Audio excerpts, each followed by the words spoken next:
Hello guys, welcome back to Neeti Tech, your go-to channel for AWS Cloud Practitioner exam preparation. Today we will cover another set of questions on the domain Cloud Technology and Services, which contributes 34% of the scored content. Before moving on, if you would like to test on these questions, please scan the QR code or click on the link mentioned in the description box to give it a try and see which questions you are able to answer. Not wasting much of the time, grab on your notes and let's start with the first question. A company needs to simultaneously process hundreds of requests from different users.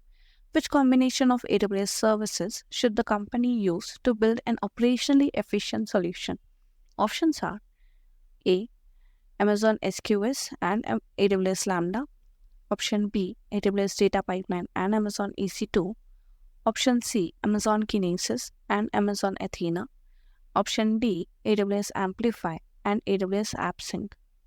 Now, as the question focuses on operational efficiency or to process number of requests from different users, option A is the correct answer. That is Amazon SQS and AWS Lambda. They both provide the necessary scalability, reliability, and operational efficiency for processing requests from different users in a distributed and decoupled manner. The other options do not offer the same level of scalability for this specific use case. So, the correct answer is option A, AWS SQS and AWS Lambda. Moving on to the next question. What is the scope of VPC within AWS network? Options are A VPC can span all the availability zones globally. Option B. A VPC must span at least two subnets in each AWS region. Option C. A VPC must span at least two edge locations in AWS region. Option D. A VPC can span all the availability zones within an AWS region. Now, here the ask is, what is the scope of VPC within AWS network? VPC can belong to a region and can span across all the availability zones within a region. So the option A, that is a VPC can span all the availability zones globally, is incorrect. Correct answer is option D, a VPC can span all the availability zones within a region. You can have multiple VPCs per region as well. Okay guys, let's move on to the next question. Which of the following are the components of AWS site-to-site VPN connection? Choose two. Options are A. AWS Storage Gateway, B. Virtual Private Gateway, C. NAT Gateway, D. Customer Gateway, and E. Internet Gateway.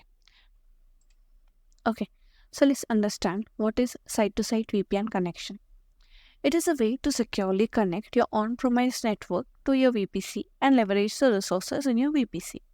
You set up this routing so that any traffic from the VPC bound of your network is routed to the virtual private gateway. The VPC has the attached virtual private gateway, and your on-premise network includes a customer gateway device which you must configure to enable a site-to-site VPN connection. So, the components of AWS site-to-site VPN connections are option B, virtual private gateway, and option D, a customer gateway. Let's move on to the next question. A company needs to establish a connection between two VPCs. The VPCs are located in two different AWS regions. The company wants to use the existing infrastructure of the VPCs for this connection. Which AWS service or feature can be used to establish this connection? Options are A. AWS Client VPN, B. VPC peering, C. AWS Direct Connect, D. VPC endpoints. The correct answer is B. VPC peering. Using VPC peering, you can peer any two VPCs in different regions as long as they have distinct, non-overlapping CIDR blocks. Moving ahead with the next question. What are some advantages of using Amazon EC2 instances to host the applications in AWS Cloud instead of on-prem? Choose any two options. Options are A. EC2 includes operating system patch management. Option B. EC2 integrates with Amazon VPC, AWS CloudTrail, and AWS Identity Access Management, that is IAM. Option C. EC2 has a 100% service level agreement. Option D. EC2 has a flexible pay-as-you-go pricing model. Option E. EC2 has automatic storage cost optimization? Now, this is a very interesting question, and we do consider this question while deciding whether we want to move from on-prem to any cloud service. Now, EC2 instances seamlessly integrates with various AWS services such as VPC, CloudTrail for auditing, and IAM for identity and access management. This integration simplifies network configuration, monitoring, and security management. EC2 also offers flexible pricing model that allows you to pay only for the compute capacity that you are actually using. This pay-as-you-go pricing model eliminates the need of upfront hardware investments and provides cost efficiency and scalability as your application requirements change. So the correct answers are option B and option D. So guys, here is the next question. A user needs to determine whether in EC2 instances security groups were modified in the last month. How can the user see if the change was made? Options are A. Use Amazon EC2 to see if the security group was changed. Option B. Use AWS IAM to see which user or role changed the security group. Option C. Use AWS CloudTrail to see if the security group was changed. Option D. Use Amazon CloudWatch to see the security group was changed. Now the correct answer is option C. AWS CloudTrail. CloudTrail records user activity and API calls across AWS services as events. CloudTrail events help you answer the questions of who did what, where, and when. AWS CloudTrail provides a history of events of AWS account, including the API calls that are made to the EC2 instances and changes made to the security groups.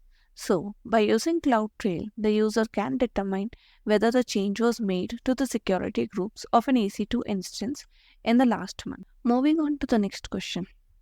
A company has a single Amazon EC2 instance. Company wants to adopt a highly available architecture.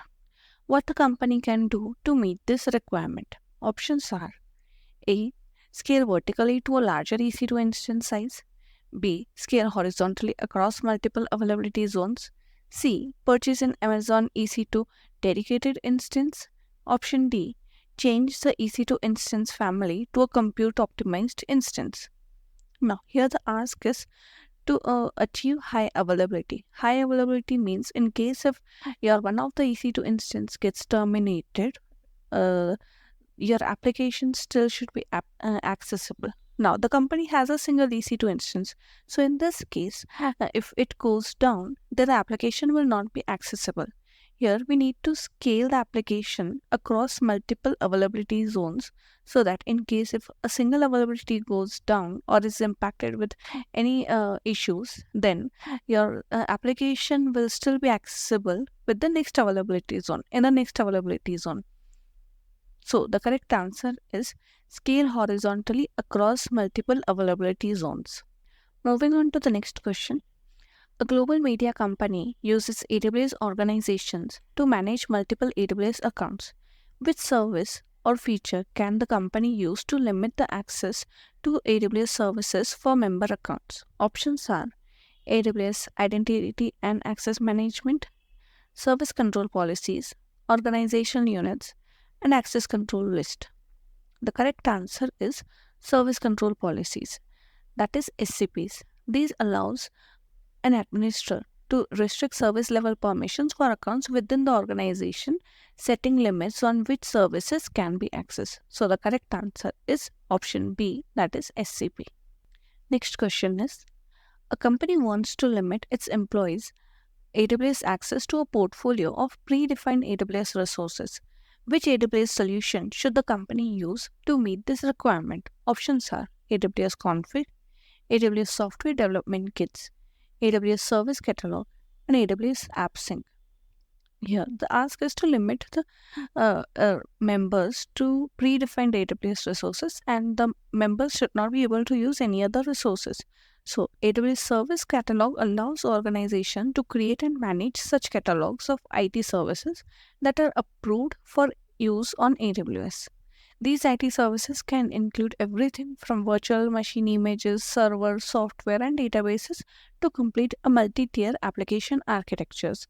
So the correct answer is C, AWS Service Catalogs. Coming to the next question. A company has a database server that is always running. The company hosts the server on Amazon EC2 instances. The instance size are suitable for the workload. The workload will run for 1 year. Which EC2 instance purchasing option will meet these requirements most cost effectively? Options are A. Standard reserved instances, B. On demand instances, C.